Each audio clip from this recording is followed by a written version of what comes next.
we are looking at how to pronounce this name.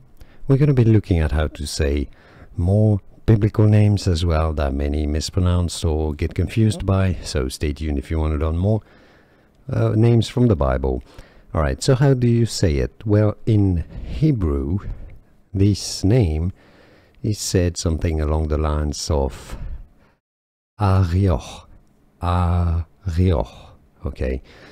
So this is why, I mean, in English it is often, most generally said as Arioch.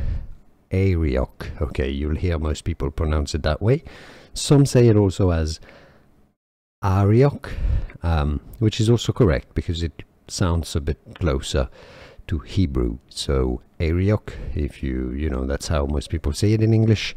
Arioch in Hebrew, and Arioch is also fine. More videos for you here. Now you know. I'll see you soon. Thanks for watching.